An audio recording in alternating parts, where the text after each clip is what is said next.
I want to ask you about a few things. One of it is who is Mahmoud? Mahmoud Abbas is a Kenyan from Wajir, born and raised in Wajir, studied in Wajir, with 18 years experience in management, specifically now more of my experience in the NGO space. I've specialized in human resource management. I'm also a management consultant. Currently, I work with an international non-governmental organization as head of HR in charge of 4 countries, in the African region. So that's who Mahmoud Abbas is. Recently, I have seen you have been riding a lot. Where is this passion coming from? I've been specifically riding a motorcycle. I developed this passion around 2002 there, where actually my younger brother was riding a Honda because he was working in Wajir. He introduced me to riding a little bit. Then later I worked with different organizations. So I rode a Honda 125cc at that time. Then later I rode a Honda 175cc, I think, the old ones. Yes. This one, eh? Yes. So this was my passion at that time, so I loved it. But then I took a break. I grew. I left Wajir. Like I said, I work in different spaces with different organizations. Then recently, I will say last year, my elder brother, his name is Hussein, bought a motorcycle, and then he came riding home, and So I've always had the passion, so it was reignited. Oh yeah. Then he encouraged me, and I bought a bike like him. Thank you, bro. That's great. Yes. Could there be a plan? Yes, there's a plan. What is the plan? Well, I'm trying to bring 3 things at the same time. One is my passion about the humanitarian space, specifically helping our people. So I have a plan to do a fundraiser in the future, specifically for orphan children from the northern regions, and to give priority to children who have lost both parents. We will talk about it later, inshallah, with time. This is one plan. The other plan is, I have passion for travel, and having worked in at least 8 different countries in this world, and having visited at least 20 countries, I developed passion for movement, And of course, being a Somali myself and being a pastoralist, we are a moving society. Yes. So I haven't used planes or roads or trains, or I realize motorcycle takes you to places no other means takes you. You want to get into a mountain, you go there. So I want to show people the adventure, side of me. The third plan, we will talk about it sometimes in the future, not now. Is also I have an intention with some of my friends to start a podcast where we will be not speaking negative things, but positivity around communities around Kenya, showcasing success. So for those people who have succeeded in life in different means, whether economical, whether spiritual, whether leadership, it doesn't matter. Those are conversations we want to have so that we motivate young people to embrace success and see how to succeed in life. Thank you. Recently, I've seen on your Facebook page that you mentioned that you'll be going on a frontier ride to northeastern counties. You mentioned Marsabit, you mentioned Mayale, you mentioned Isiolo. Can you maybe elaborate and tell us more about this journey that you want to go? Yes, I believe the north is undiscovered yet by us ourselves, because for those who are educated, we leave home and we find success in Kenya and in other parts. Very true. And then it's not been discovered by other Kenyans, and therefore I want to visit back home, starting with Isiolo. The fact that I'm from Wajir doesn't mean I don't come from Isiolo. I'm a Kenyan, and this is our region. So I want to showcase the beauty of the north. I want to go through Isiolo, through Marsabit, through Moyale, go to Mandera, go to Wajir, go to Garissa. The movement is something we are still planning, but to showcase and talk about the beauty and the undiscovered things, within our society. That's one. Two is it's not everyone in Kenya who knows there's a desert in Kenya.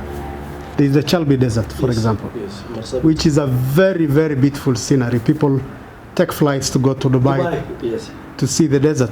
Yes. Why not come to the north? So this is why we are talking about showing the beauty.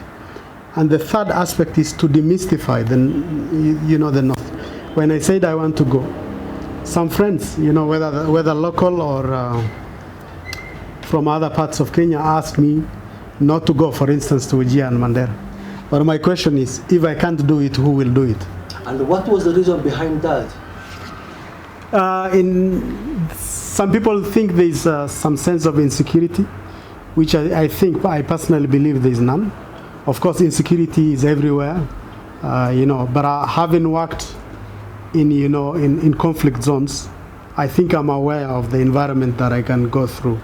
So I've worked, like I said, in the NGO space, and I've worked in very, very critical places. So I can analyze the context and understand there are risks involved. Even riding has risk in itself. You can fall down and all that. But we took mitigation measures to ensure that you learn the right skills, you put on the protective measures and all that.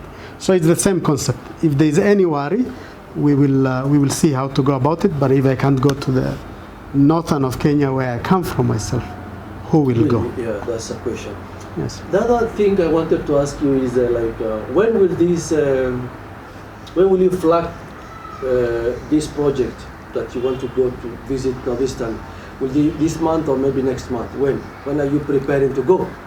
I'm actually planning to go on 21st of December with my very close friend Rage. Oh, yeah. And there are some others who want to join us, to be confirmed. Saturday 21st in the morning is when we are going, but we are starting with the Isiolo Marsabit lane. So the idea is to finish it maximum within maybe 2 weeks, give and take. The whole project? Yes, the whole project. Okay. So it's a distance of about 2,000, I think, maybe 300 kilometers thereabout. But we are leaving like 500 kilometers addition for us to sightsee. Sometimes you have to sidetrack and get to see beautiful places or get to climb a mountain. Through storytelling, through discovery, there are places that I don't know, that I expect when the communities interact, probably they will tell me, go and see this place. And then it's not, like I said, it's not just about the beauty of it. It's also about the problems that the communities are facing. There are two sides to life. Normally, there's the good side and there's the bad side. So if I see either families or people who are challenged, we will be able to speak to them and highlight it. And by the way, if you look at my Facebook posts, I said I will try and avoid as much as I can to sleep in a hotel or in a lodge, because personally I believe you are secluding yourself when you do that. And I'll be traveling through my communities. So if you can host me and have a cup of coffee or cup of camel tea, we are willing, to do that.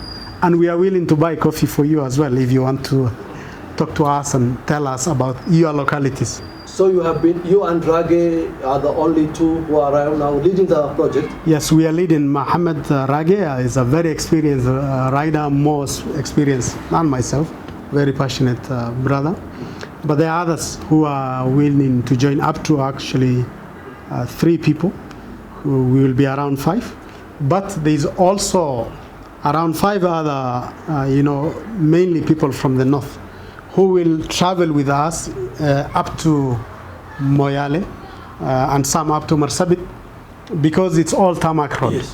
Yes. So when it gets to the off-road, we will be about maybe 4 people. Thank you. So how long have you been training for this?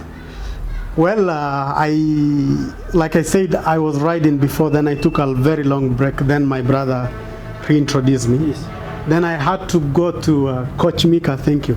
He's a very well-known coach on training on motorcycle. It's a 9-hour training because I had the basic skills. Okay. So he trained me on how to ride on different terrains. On the tarmac, off-road.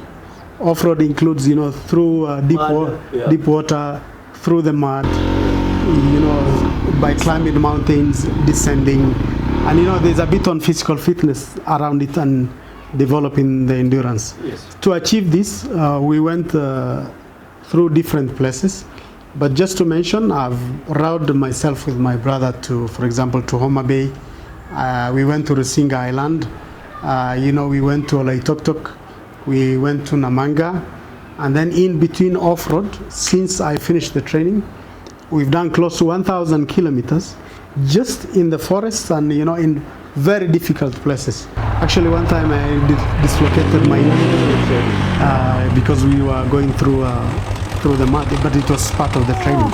So we are ready. So our brothers and sisters out there, some were calling me saying, hey, are you serious, to ride in difficult terrains? Oh, yeah. Because it's also the rainy season in northern part of Kenya. Yes. So we are equipped to, we've been trained to go through this. Thank you. So what is the message after doing this? What is the message that you are giving out to Kenyans from this project? A few things. One is Kenya is Kenya. Yes. So they say the best fruit is the fruit salad. Yes. You see what I mean? Yes. So Kenya is a mixed fruit. Yes. And it's the best fruit. Yes. We have the diversity in terms of people. Yes. We also have diversity in terms of climate. Cultural also. There's also climate. Yes. There's the coast. Yes. There's the cold parts of Kenya, including the Mount Kenya region. There's the Rift Valley. There's the desert. There's the north.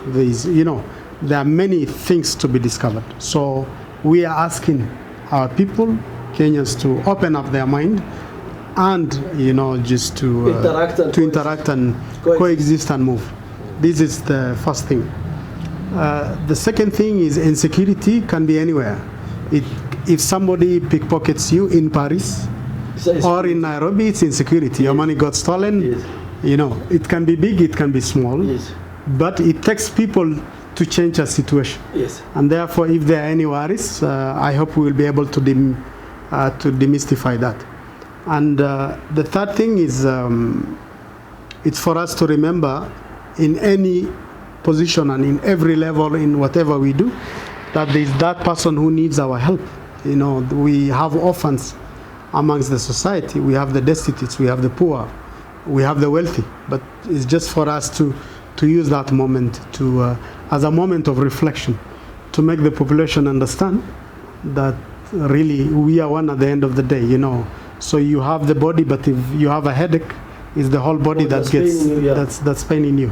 So if we have people who are orphaned and don't have help, it's that part of you that is sick and that is not having the mitigation that is required. Thank you. After you mentioned some other plans that you don't want to mention here. Yes. If you want to maybe highlight us one or two things about the future plans that you have with these OVCs, you are passionate about. I can see you want to help the destitute children, the children who don't have parents, the orphans. So if you highlight, at least in this journey, are you going to get the need assessment, yes, sort of survey for these children so that you can add in your future project, or just highlight us, or maybe like demystify for us how we want to help this father into your future project? Yeah. So there's something called proof of concept. Yes. And I've been away from home for a while now. Yes. So for me, just to be clear, I was orphaned when just after I finished high school and before I joined university or anything. I'm sorry. So I am very sympathetic to an orphan child. So the idea is to travel and reassess and reconfirm. So when I'm having conversations with people, I will want to speak about the impact of this in the society. But just to let you know, when we set up the foundation in the future, we are giving priority to a child who has lost both parents. So starting with both female and male who have lost both parents, and then those who have lost one parent will be the second option. And there are many things we want to do around that. You know, taking care of a child in the presence of the environment is the best gift. Yes. That you can do for them. So it's a little bit to check, how do we do that? How do we support this child? Probably he or she is in, say, a public school, and there is maybe that extremely good private school in Wajir or Mandera in Garissa or Moyale, you know. So how do we take this child to that kind of a school and support them so that they prosper? And then the idea is to see if we can help them through secondary into the future, inshallah. Like, I'm a human being, of course, you know, anything can happen to me tomorrow, and everyone has to have their own legacy. But that's the dream. That's the dream. That's the legacy I want to leave. That's the dream. Yes, helping 1,000 orphan children. Inshallah, it will be this, well. If we cluster this, and I want you to finish this with maybe a quote, or maybe you wind up. Mm-hmm. One by request, with one request. Yes. And you conclude it with a positive remark. Yes. Yes. So the conclusion, the request is feel free to engage us. Take responsibility on our behalf. If you see me overspeeding, you're my sister, you're my brother, tell me, don't do it. If you want to receive me at your home, I'll be very happy. Of course, we are time conscious because of the big movement. We cannot stay for a long period, but we are willing to interact because we are also discovering our own, and we must show the positivity around it. In terms of support, everybody who's out there, please support us in any way that you can. You can reshare our posts, you can talk positively about what we do, and to our leadership, please feel free to engage us. We are not going to, like we said, we will show the beauty of the counties and the backyard that we come from. But we will also speak about the orphans and the needy, just to highlight, you know. So we don't want to be taken as we are criticizing. We want to be received by everyone, including our leaders, and we'll be very happy to have coffee with you. We are leaders in our own self, in everywhere you sit, whether you are a mother who's taking care of her children at home, or you are a political leader, or you are a human resource expert like me, or you are that person who's doing a shoe shining. You are a leader, and we embrace you, and we love you as our brothers and sisters. So in your own right, please receive us and please support us. Thank you very much.